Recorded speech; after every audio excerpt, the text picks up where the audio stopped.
You're listening to the Hello Lovely podcast with Christie Williams, episode 80. Hello Lovely, I am coming at you today with an episode all about your plan. I'm going to share 3 reasons why not following a plan is uncomfortable. And as I go through these examples, notice if they feel familiar. I'm saving the biggest reason why not following a plan feels so uncomfortable. And that will be at the end. But first things first, a plan in the most powerful sense is decisions made in advance to support your highest level thinking.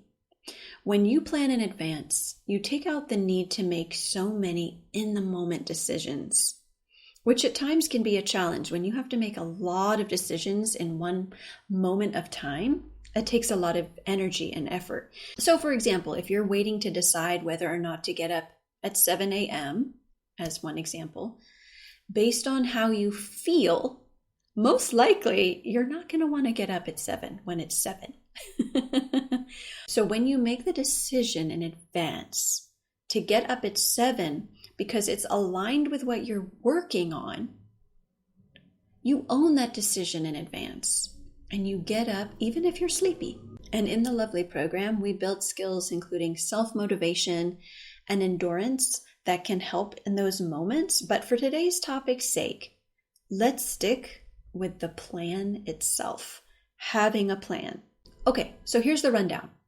I'm sharing 3 experiences that make not following a plan uncomfortable. You made a plan for the week. It includes a balanced menu of healthy foods that you enjoy, walking and work, rest, study, spiritual things, playtime, all the things that you really want a part of your schedule, and they make sense. When you put them in the schedule, it's not overwhelming. These are things you want to do. The schedule looks amazing. The plan is poppin'. Then it's time to eat what you wrote on your menu for the day, and you don't feel like it. You feel a little apathy or dismissive about what originally you planned thought would be delightful. So what's happening here is there's a thought in this moment that eating on menu is not important. And when you think that and feel dismissive, you release any attachment to following what you planned. You pick whatever seems tasty in that moment. Not that the food itself is bad, but it's not what you planned. You enjoy the taste, and the result is you create more proof that you don't need a plan. You create more proof it's not important to eat on plan in that moment. So I want to pause here and define the word important. This is from the Oxford Languages Dictionary on Google.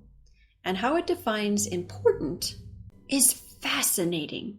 I just thought, wow, this is so insightful. It defines important as of great significance or value, likely to have a profound effect on success, survival, or well-being. Wow. So that means when you think it's not important in that moment, you're saying that following your menu in a given moment is not of great significance or value that will likely have a profound effect on success. I want to encourage you that each time you follow your plan, it has a profound effect on your success and well-being. So if you ever feel dismissive about the plan, that's fine. In that moment, retrain your brain that each time you follow your plan, it has a profound effect on your success and well-being. Next example. We have the same circumstance. You're eating the items you planned in advance on the menu for today, and you feel a craving and a desire and an urge to eat something else. This is not a problem. I promise you.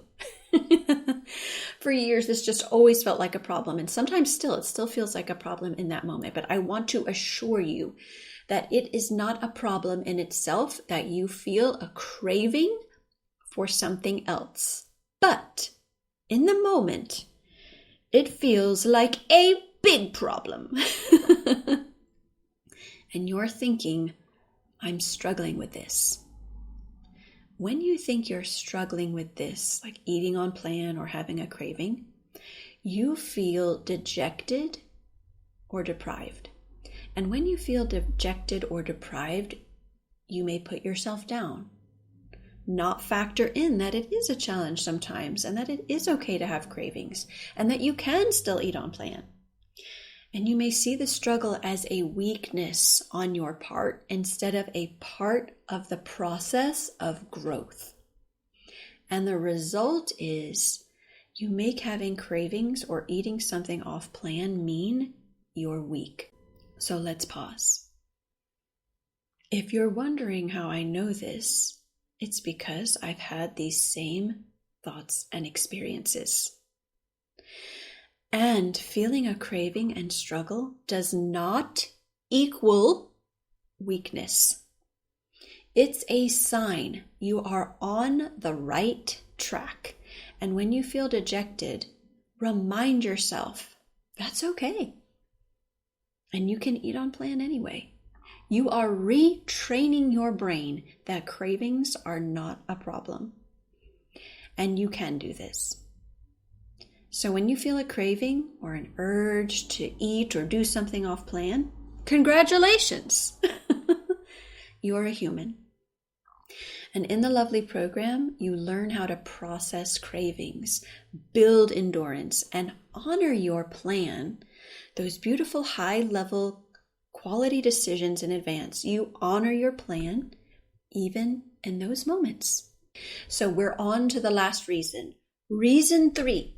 The biggest reason why not following a plan feels so uncomfortable. The deep desire that you have to create and follow a plan is part of your personality. It's the reason you keep making lists, keep creating plans, keep saying, I'm going to do this. I want to add this routine. It's a habit I want to have. It's the reason you keep bringing it up in conversation with friends and say, I really want to start doing this. Or I haven't really started doing this yet. Or I struggled with this before, but I want to do it. It's the reason it keeps coming up. It's because these items you want in your routine, following your plan, is a talent and gift you have that wants to come out. And that strong personality part of you, that talent, is what we call that strong personality part of you, wants to come out. So when you make the plan and don't follow it, you are holding yourself back and you feel disconnected because you're not taking the action you really want to take. When you make the plan, follow the plan, you have a strong, fulfilling payoff. Not because of the actions alone, not because you just check things off a list and we're like, I got a lot done. Like, I worked out, or I ate on plan, or I made dinner. Not because of the actions alone, because those actions planned in advance are representing the priorities you want to live by. They are a part of who you are deep down, so you're likely a naturally disciplined person and may not see that talent in yourself deeply yet. So, in the Lovely program, we get clear on what you want in your routine. We take out any judgment about what you've done in the past or what you should feel or anything like that, and we bridge the gap between setting the plan and doing it. It's that simple.